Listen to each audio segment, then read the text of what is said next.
Welcome back to The Ordinary Guy 2.0. Last week, we laid a foundation, talked about direction before speed and stopped confusing movement with progress.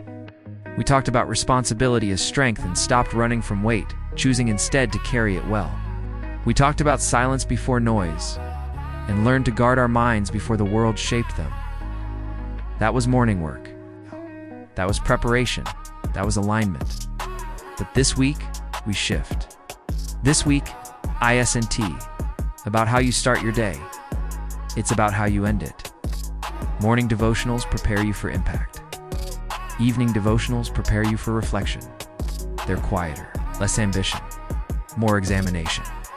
And tonight, we talk about something most men underestimate: presence. The illusion of showing up. Most men believe being present simply means being physically there. You're in the room, you're at the table, you're at work, you're in the house, but your mind, somewhere else, replaying conversations, stress from work, scrolling through distractions, planning tomorrow while ignoring today. That's not presence. That's occupancy. And occupancy requires very little effort. You can occupy a seat at dinner without contributing connection. You can occupy a conversation without truly hearing it. The Ordinary Guy 2.0 doesn't just occupy space, he influences it. And influence doesn't begin with volume, it begins with attention. If your attention is divided, your leadership is diluted. Why presence is rare? Presence is rare because ego is loud. Ego wants to win arguments. Ego wants to be right. Ego wants to prove something. Ego wants to be admired. Ego hates silence. Ego hates listening. Ego hates not being in control. Presence requires the opposite.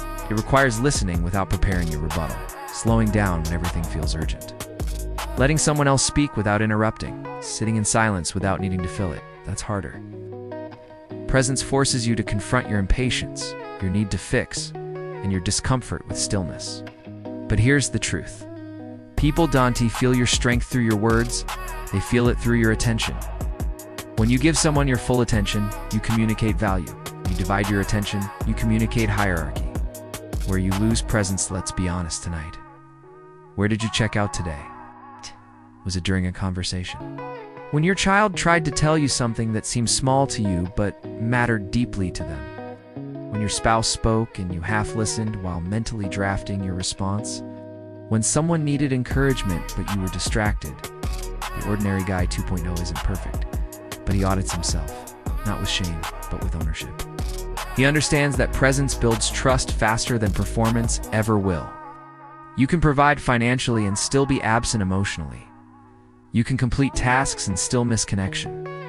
You can solve problems and still fail to build trust. Presence isn't about doing more. It's about being fully where your feet are. The power of full attention. When you're fully present, something shifts. You respond instead of react. You understand instead of assume. You lead instead of dominate. Presence stabilizes environments. A calm, attentive man shifts the atmosphere in a room without raising his voice. Children relax around him. Partners feel heard by him. Teams gain clarity from him. That's power. Not loud power, not aggressive power, not ego-driven power. Steady power. The kind that doesn't demand attention because it commands respect naturally. And that kind of power is built quietly. It's built when you look someone in the eye and actually listen. It's built when you put the phone down. It's built when you stop multitasking relationships. The Ordinary Guy 2.0 understands something simple but rare. You can influence what you refuse to fully see. Evening reset practice before you sleep tonight. Ask yourself 3 questions. Where was I fully present today? Where did I mentally disappear? What will I do differently tomorrow?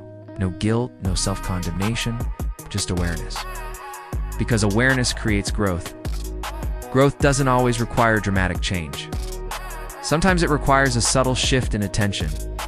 Maybe tomorrow, you slow down your speech. Maybe tomorrow you pause before responding. Maybe tomorrow you listen without fixing. Small adjustments. Significant impact. Presence compounds just like discipline does. Closing charge, you don't need to dominate the room to lead it. You need to be in it fully. You don't need to have the final word. You need to offer steady attention. You don't need to prove your strength. You need to practice it through restraint. Tonight, choose presence. Tomorrow, practice it again. That's how ordinary men become intentional men. This is the Ordinary Guy 2.0. Responsibility before ego. Rest well.